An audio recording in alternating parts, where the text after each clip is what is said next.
乌军同时发动大规模空袭，英国秘密援乌数十枚暴风鹰导弹。北约首次公开批准向乌克兰提供赢得胜利的一切必要手段。乌俄最新战报，俄第98空降师小队全军覆没。西维尔斯克乌军消灭15000名俄军。库拉霍沃乌克兰空袭俄军弹药库。5个欧洲国家联合建造波罗的海抗俄防线。俄罗斯经济停滞，1卢布不值1美分。精彩资讯即将开始。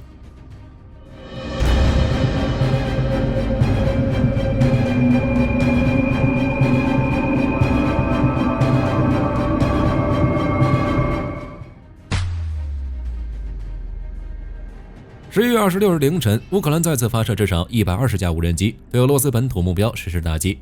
其中，罗斯托夫地区也如火力军昨日报道的一样，遭到了重点关照。据 RBC 新闻消息报道，罗斯托夫西南的重工业城市塔甘罗格遭到了大规模空袭，当地机场、弹药仓库、石油设施都传出巨大的爆炸声，并引发了数起火灾。与此同时，俄罗斯其他州也遭受了不同程度的攻击，如在阿斯特拉罕州、克拉斯达诺尔州以及布良斯克州。有目击者称看到俄军防空系统和无人机的交火画面，详细战果虽暂未披露，但自乌军武器使用限制解除后，乌军远程导弹和无人机的联合打击频率正在增加。面对乌克兰的轮番攻击，俄罗斯自然也不能无动于衷。综合基辅独立报和乌克兰空军报告显示，俄罗斯国防部在承认乌军 ATACMS 导弹袭击库尔斯克州空军基地的战果后，于26日趁着夜色向乌克兰各州发射了188架无人机和4枚伊斯坎德尔 M 弹道导弹进行袭击，但被乌军击落了其中76架无人机和4枚伊斯坎德尔 M 导弹，电子干扰95架使其迷失，另有5架无人机飞往白俄罗斯。也就是说，俄军无人机进行有效攻击的仅12架，乌军拦截率高达 93.6%。值得注意的是，为了让乌军继续保持攻势，据彭博社11月26日援引知情人士的话称，在乌军使用远程导弹打击俄罗斯境内目标之前，英国就秘密运送了数十枚暴风鹰导弹给乌克兰，只不过出于作战安全，消息人士并未详细透露这些导弹的运送的时间、地点以及数量。北约方面也在加拿大蒙特利尔举行的第70届北约议会年度会议上通过第494号决议，首次公开批准向乌克兰提供赢得胜利的一切必要手段，包括射程在1000到5500公里的中程导弹来对抗俄罗斯。同时，北约议会还呼吁成员国帮助乌克兰获得加入北约的邀请。此外，11月25日，英国、法国、德国、意大利、波兰还在德国柏林举行了5国国防部长会议。会议后，5国防长共同声明，欧洲必须承担更大的责任保卫自身，和必须加大对乌克兰的军事支持，确保乌克兰战胜俄罗斯。英国国防大臣约翰希蒂认为，我们5个欧洲军事实力最强的国家联合起来，将有助于遏制俄罗斯侵略。同时，据世界报报道，欧洲国家正在重新考虑向乌克兰派兵问题，其中由于英法表现最为积极，2国正在组建一个由核心盟友组成的联盟，将重点关注乌克兰和欧洲安全问题。总之，如今的乌克兰不仅能深入打击俄本土，削弱俄罗斯战争潜力，也将获得北约、欧盟的强力支持。此消彼长之下，胜利的天平只会向乌克兰倾斜。据战争研究所报道，库尔斯克地区的战线并未有确认变化，但战场依旧是一个大型绞肉机。由于俄军的不断增援，乌军开始采取游击战术与俄军交战。如俄军第98空降师10辆载满成员的装甲纵队因贪功冒进，直接闯入乌军伏击圈，被尽数摧毁。在克列涅沃东南方向的刘比莫夫卡什利亚克附近，10月26日据发布的地理定位录像显示，乌军击退了俄军的机械化攻势，并摧毁了至少2辆俄军装甲车。此外，乌军还在卡梅舍夫卡、达里诺以及克里米亚诺耶等地对俄军发起了反击，目前战斗仍在进行中。在乌克兰战场，据乌克兰总参谋部26日表示，过去24小时内，大约一半的战斗都发生在顿涅茨克州前线。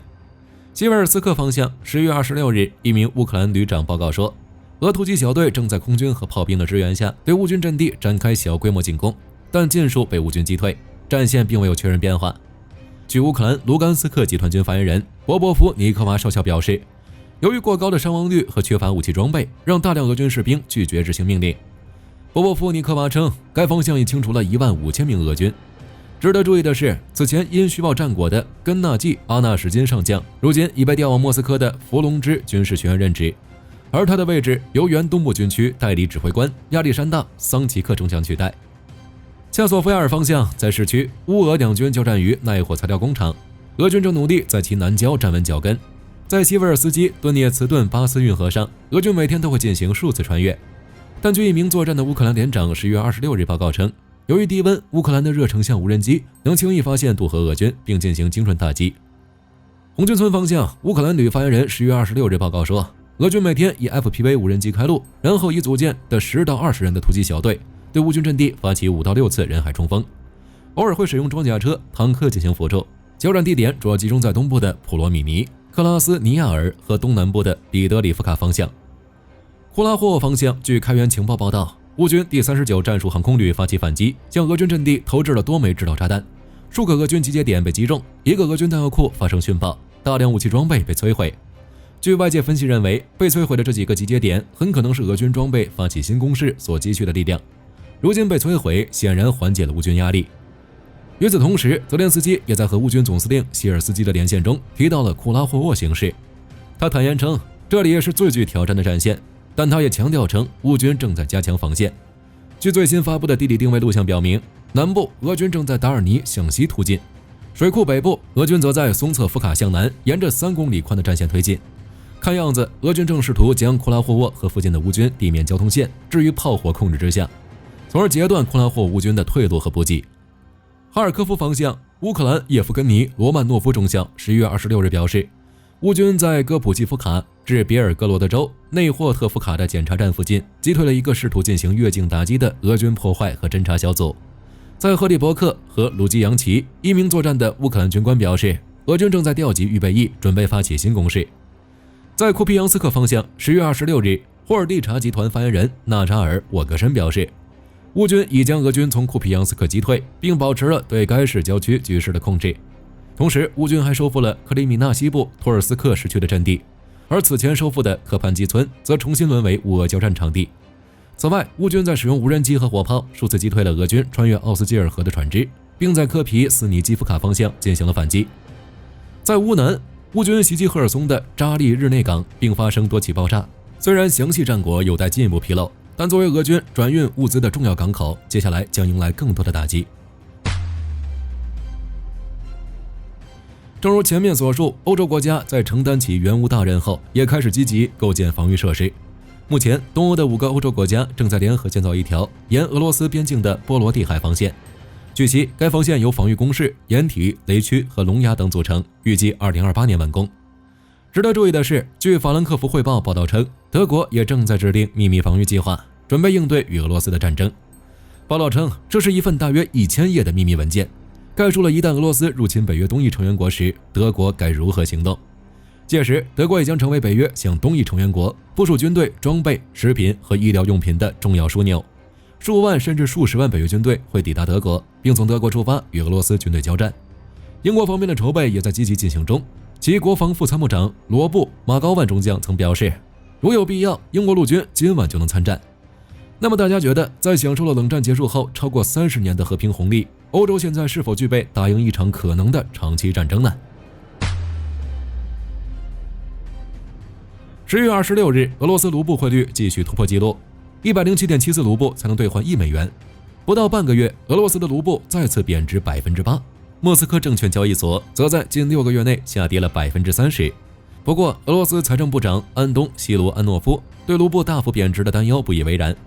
他辩解称，今天的汇率非常有利于出口，而俄罗斯央行不得不动用更多的外汇储备来稳定卢布汇率，但这也导致俄罗斯外汇储备快速消耗，进一步导致卢布贬值，陷入恶性循环。更何况11月19日时，俄罗斯央行行长纳比乌林娜在国家杜马发表讲话时表示，俄罗斯经济中几乎所有可用的资源都已耗尽。他表示，根据预测，明年俄罗斯经济可能陷入停滞边缘。另一方面，俄罗斯重要的石油经济来源也再次缩减。10月26日，哈萨克斯坦决定减少对俄罗斯的依赖，其能源部长萨特卡利耶夫称，哈萨克斯坦今年将出口6880万吨石油，其中5540吨将通过里海管道联盟管道输送至俄罗斯黑海港口新罗西斯克。但现在，哈萨克斯坦决定减少对俄罗斯的依赖，并增加通过土耳其运输的石油量。萨特卡利耶夫称，哈萨克斯坦计划将通过巴库第比利斯杰伊汉管道的年石油供应量从150万吨增加到2000万吨。据悉，这条运输线路为先将原油通过油轮运过里海，再经由穿越阿塞拜疆、格鲁吉亚和土耳其的 BTC 管道出口。这样一来，哈萨克斯坦将减少80%以上经由俄罗斯出口的石油供应，而俄罗斯的经济来源再次缩减，俄罗斯在中亚的伙伴又少一个。据法新社报道，一架波音737-400货机在立陶宛首都维尔纽斯机场坠毁。根据调查，这架货机由 DHL 委托从德国莱比锡起飞，在距离维尔纽斯机场约1公里时选择进行紧急迫降，但不幸的是迫降失败了，同时还造成了1名机组人员遇难。正常来讲，这很可能只是一场意外，但据土耳其方面提供的信息，该货机直到坠机前，机组人员都没有向塔台汇报任何异常事件，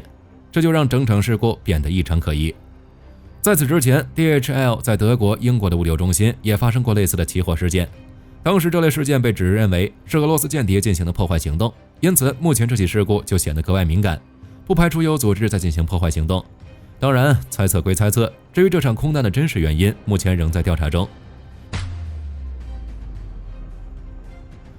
据韩联社报道，朝鲜切断了京义线公路附近的输电塔电线。据悉，在京义线公路上，每隔一段距离就设有一座输电铁塔。而从韩国坡州市文山驿至朝鲜开城园区内的平变电站的路段上，就设有48座输电铁塔，其中15座在朝鲜一侧。这些输电设备由韩国电力公社架设，于2006年12月接连并通电。此后，韩国通过该条线路为朝鲜提供了近10年电力，直到2016年1月，朝鲜不顾韩国劝阻实施了核试验，韩国才于同年2月断供电力。之后，随着韩朝关系缓和，韩国又恢复了部分供电。但朝鲜又于2020年6月单方面破坏了韩朝联络办公室，韩国再次断供电力至今。结合此前韩朝合作的交通线项目，韩国基本上都属于出资方，而朝鲜大多时候都是受益者。可即便如此，朝鲜先是炸毁韩朝铁路，如今又炸毁韩朝供电设备，可谓把过河拆桥一词表现得淋漓尽致。另外，韩联社还报道称，由于朝鲜将韩国空军基地视为长期关注的重点目标，韩国军方已计划将 F-35战机分散部署在几个不同的空军基地，避免朝鲜对其集中部署地发起导弹袭击。目前，韩国空军一共有39架 F-35，均部署在首尔以南100公里的青州空军基地。去年，韩国决定再采购20架 F-35，这些飞机将在2026年后陆续抵达韩国，届时该国 F-35战机的总量逼近60架。由于该部署计划涉及到保密问题，韩国此次并未公开 F-35的部署地点，不过考虑到当前的军力部署以及距离主要打击对象的距离，该国未来的 F-35最有可能部署在中部地区的军事基地。根据媒体报道，韩国研究团队推出了一种可变形的轮子，可轻松应对各种障碍，例如路缘、坡道，甚至是楼梯。据悉，这种变形轮的灵感来源于水滴的表面张力，当遇到障碍物时，轮子可以从固态变为液态，从而轻松越过障碍物。它能够应用于轮椅、无人配送车辆，待未来技术成熟后，还可用于各种机器人，例如双足和4足机器人，使其能够在工业环境中承载重物，提高对应工作的效率，又或是军事机器人，提高在复杂地形中执行任务的效率。此外，韩国研究团队的目标是使这种轮子的速度达到每小时100公里，与普通汽车的速度相当。但目前该团队测试的变形轮设备，其速度只能达到每小时30公里。据中时新闻网报道，澳大利亚为强化两栖战力，现已计划打造8艘 LST-100登陆舰，建造工作将于2026年开始，由该国的奥斯塔公司负责。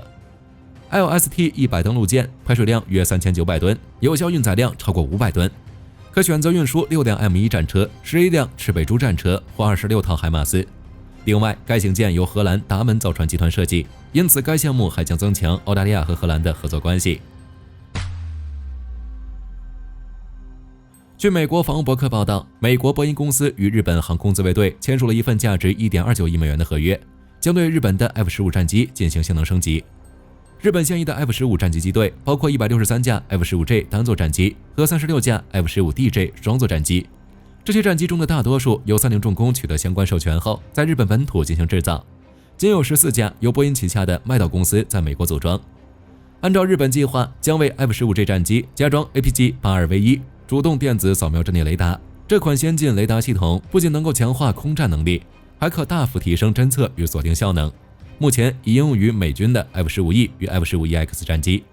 此外，日本可能还会对其加装联合空对地距外导弹，使 F-15转型为具备远程打击能力的多功能战机。此外，据波音公司表示，这次升级工作将在多处基地进行，包括密苏里州圣路易斯、佛罗里达州埃格林空军基地、加利福尼亚州埃尔塞贡多以及马里兰州亨特谷等地。目前首期拨款的4400万美元已到位，预计整体工程将于2030年1月底完工。根据媒体报道，加拿大总理特鲁多在北约议会上承诺，将会在2032年使该国的国防开支达到北约军费标准。据悉，特鲁多之所以如此表态，主要是因为北约有着明确规定，各成员国至少要将国内生产总值的2%用于国防军事支出，但加拿大长期以来未能达到这一水平。例如，据北约今年夏季的预估，加拿大今年的军费占比约为 1.37%。此外，再加上美国当选总统特朗普曾表示，美国可能不会保卫没有达到北约军事标准的盟友，因此随着特朗普就职的临近，即便加拿大如今面临不小的财政压力，也只能选择加大军费支出。据日本广播协会11月26日报道，日本宇宙航空研究开发机构于当天在种子岛进行小型固体燃料火箭艾普西龙 S 的地面点火试验，但是在试验开始约30秒后，现场发生剧烈爆炸。据悉，这并非是艾普西龙 S 的首次爆炸，早在去年7月 JAXA 对其进行地面试射时就发生过一次爆炸事故。再结合此次，可见该型火箭项目存在明显的技术性问题。据伊朗通讯社报道，伊朗与阿塞拜疆举行了联合军演，代号为阿拉斯，旨在加强双边关系，确保共同边界安全。演习时间为期4天，地点在阿尔达比勒省边境地区，参演成员为两国的陆军特种部队，演练内容为综合型的战术行动。援俄的朝鲜兵被曝在哈尔科夫地区出没。CNN 援引乌军第153指挥官纳扎里基沙克的话称，上周五在哈尔科夫附近发现了朝鲜士兵的无线电踪迹，同时部分朝鲜兵还已抵达马里乌波尔，正在为冬季袭击做准备。如果该消息得到确认，就意味着朝鲜士兵已进入乌克兰境内，并且首次出现在了乌军的控制区。但据战争研究所报道，乌克兰哈尔科夫集团军否认了有关朝鲜士兵在哈尔科夫州现身的报道，因此相关消息仍需进一步验证。另一方面，综合美联社和战争研究所报道，自2024年3月以来，俄罗斯已经向朝鲜提供了超过100万桶石油和数量类型不详的防空系统和导弹，以换取朝鲜武器、人员以及其对乌克兰战争的支持。